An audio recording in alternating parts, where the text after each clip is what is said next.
Hey there, girlfriend. Ingafay here. Super excited to share another one of my girlfriends with you today, Gabrielle Quinn. She is an interior designer with Quinn Interior Solutions, and she has been building her business since 2011 while she was in design school. She's been expanding her knowledge as well as working as a designer and consultant for Lazy Boy, as well as restoration hardware and kitchen and bath designer with Lowe. She decided to take a leap of faith in 2018 to start her own business, and now she's able to serve customers in a more exclusive and equitable way. And she's a mom, a wife, and I'm just so excited to share her with you today. So we will see you inside. Hey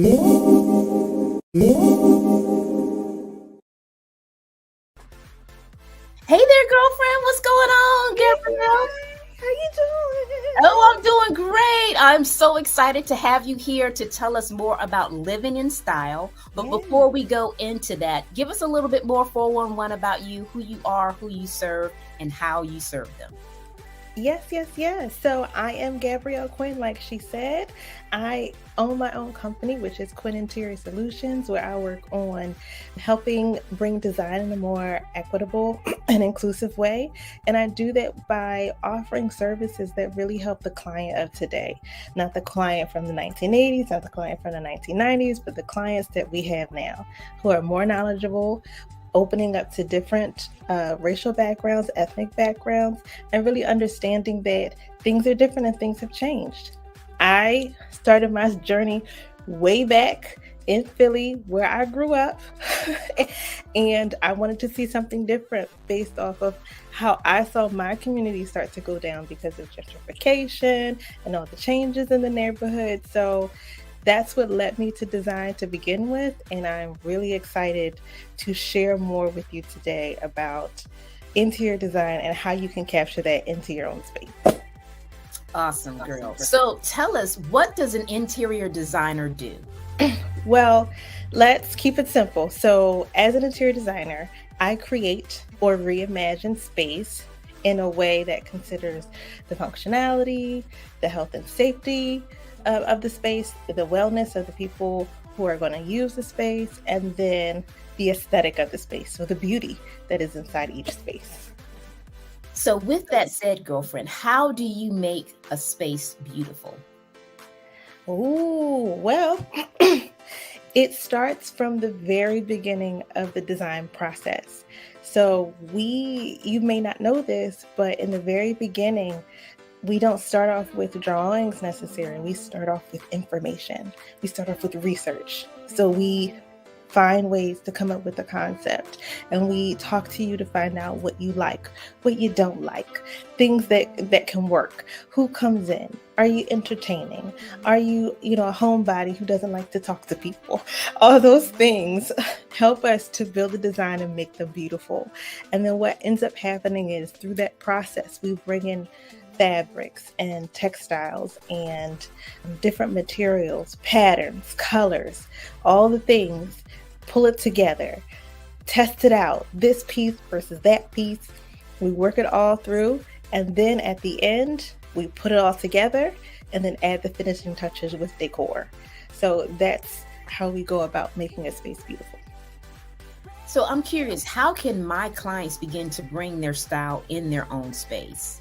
That's actually a really great question. And it really starts with you. It starts with the client. So let me give you an example. You have to be extremely self-aware to start to see your space become the beauty that you want it to be. So, what do you like? What don't you like? What do you want to eat? What don't you want to eat? What do you want to smell? What do you want to see? What do you want to feel? All those things, that self-awareness is really the beginnings of how you start to build this space into something that you really can enjoy and to beautify it. And the second thing you need to do is really take into account those parts of your personality that you want to either see or bring into your space, or those parts of the personality that you don't want to show up. So what do I mean by that?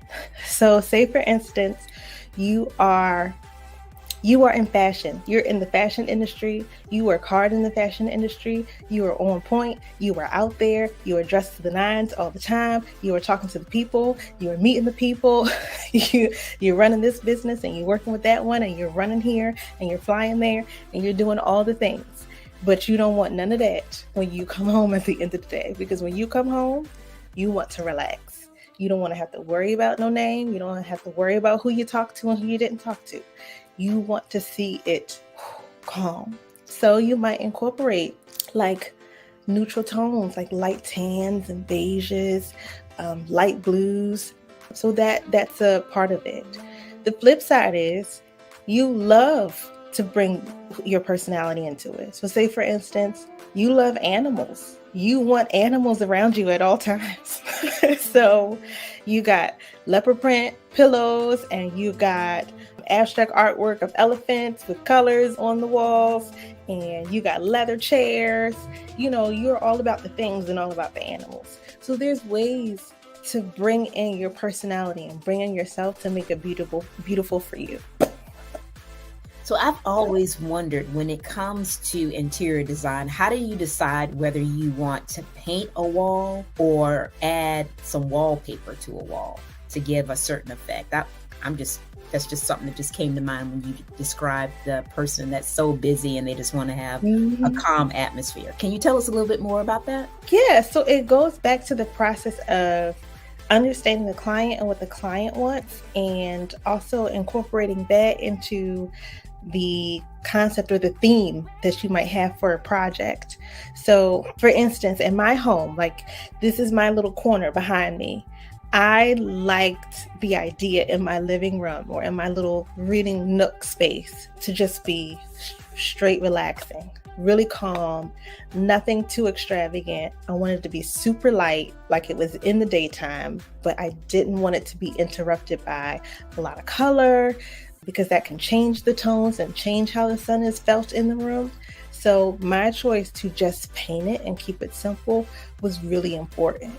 But in adverse to that, in my bedroom, I have wallpaper. And the reason is because I wanted to beef up the drama. I wanted it to be a space that I'm like, hey, this is about sultry, dramatic, dark, all those things.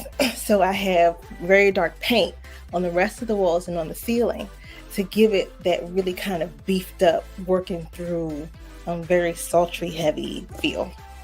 So that sounds like your style can change up throughout the house. It doesn't have to be the same thing, because I mean, I think about when the house that we're living in right now, of course, it was a house that was already built. So all the walls were white. Yeah. But then I saw some houses that people had lived in that they may had the burgundy wall or that gold wall. That seems to be really common down here. Those colors on their living room, and then on maybe even in their dining room, just depending on the effect. And then I thought about even like when I went to my stylist salon, she just recently painted her bathroom wall in her salon was black, and it just gave it a deeper effect. So I've always just been curious what brings that out. I guess it's just like you said, someone's style, but just, give us more enlightenment in that.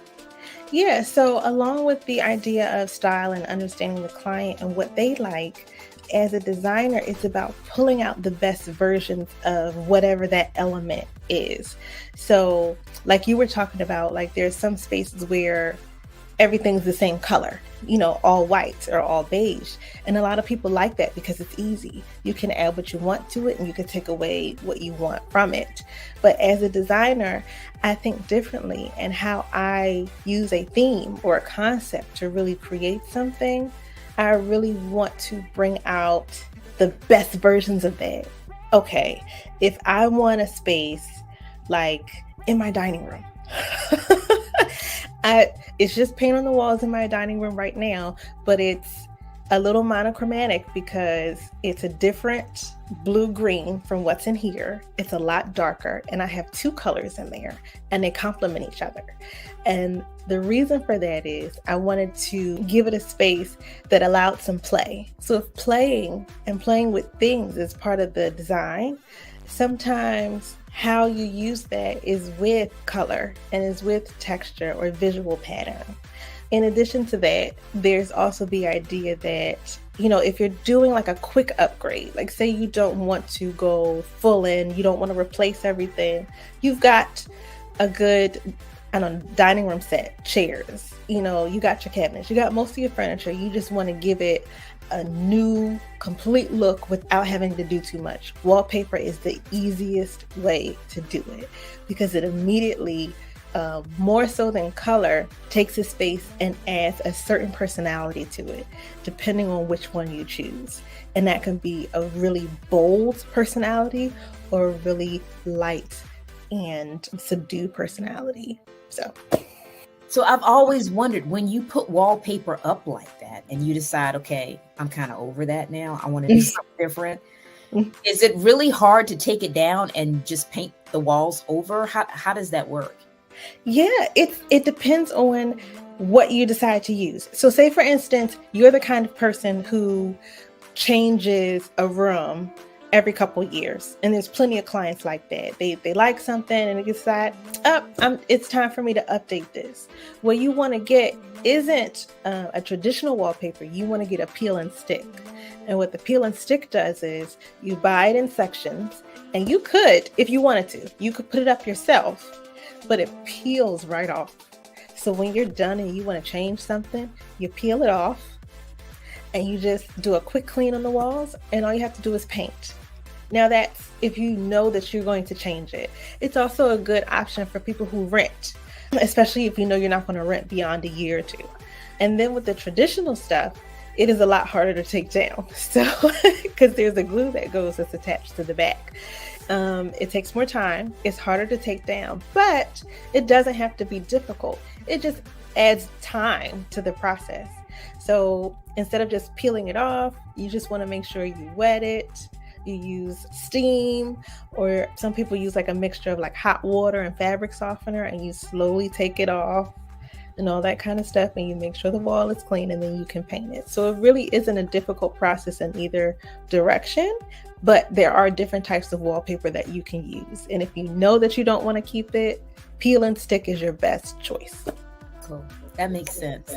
I know, but you may have someone that, bought a house and the wallpaper was already up. So I guess you would just kind of do that steaming process that you were just describing, because at that point, maybe the person before them decided that this is what I'm going to have, but for whatever reason decided they were going to change, sell the house. And now the new person coming in is like, okay, well, that's got to go.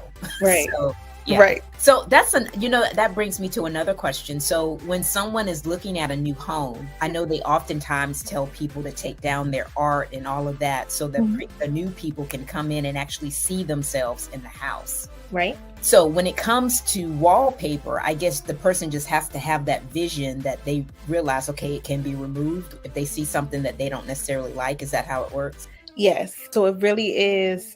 And your realtor, if you have a real good realtor, they're able to sell that to you a little bit more. In most cases, what they'll do nowadays, from what I understand, some of my realtor friends talking about, they encourage homeowners to take the wallpaper off if it's been up there. Usually you find the wallpaper in much older homes. So with that, in the older home, you're going to find older accessories and older things that you see as well. So you're going to find more like wall-to-wall carpet and more like beige colors and things like that. So it just depends because it's changing a little bit.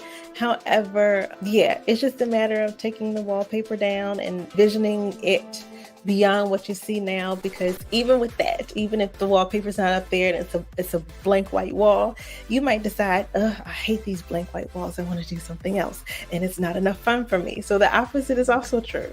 So it really is just taking the time to envision beyond what's in front of you and making sure that you can see the space for what it could be for you personally. Awesome.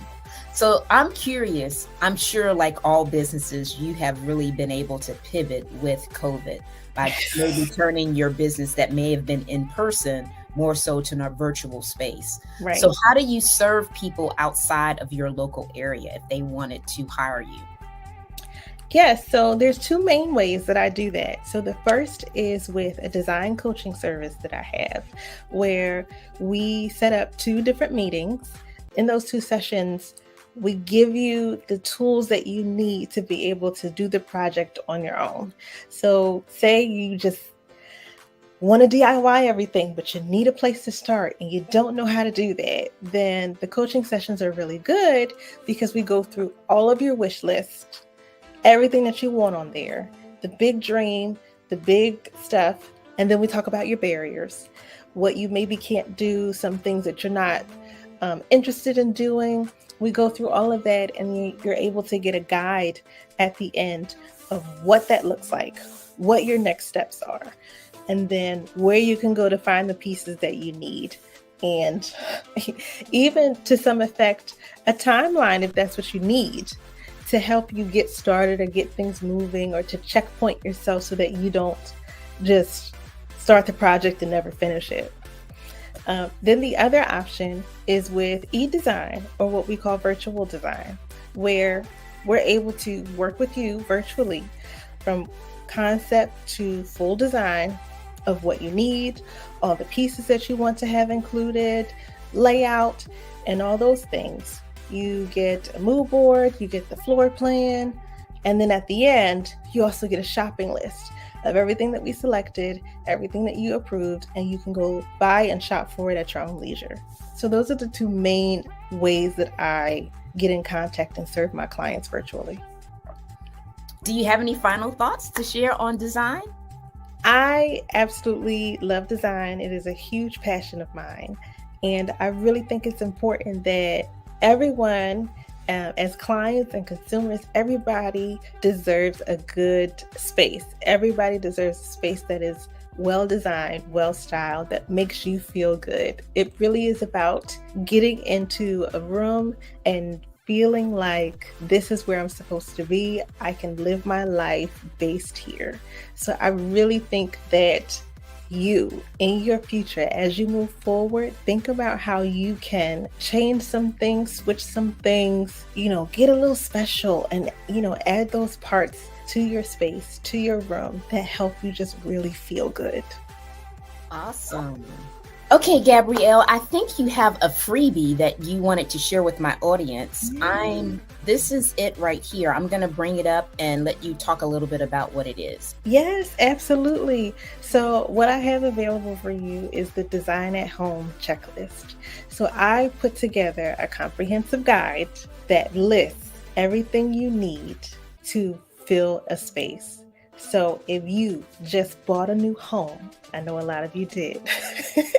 If you want to upgrade your home or upgrade a room and don't know everything that you need, if your kid is now becoming a teenager and you need to reset everything that you want to put in that room, I have the guide for you. It gives you a list of living room, dining room, outdoor, bedroom, kids' bedroom, bathroom. Gives you a list of decor, gives you what wall coverings are. It tells you what electronics will go somewhere. It gives you all the things. And there's space where you can write yourself some notes and check off all the things that you need. So please, please, please use it. It is a wonderful tool for your next project. Awesome. Well, thank you so much, girl. I'm sure they will definitely find value in this checklist that you have blessed us with. So for all of those watching, be sure to check out the checklist. You don't have to worry about trying to cut and paste it on the screen. I'm going to put it in the description below, so you'll be able to have access, as well as to make sure that I add Gabrielle's website. So if you would like to get in touch with her, you can actually contact her directly.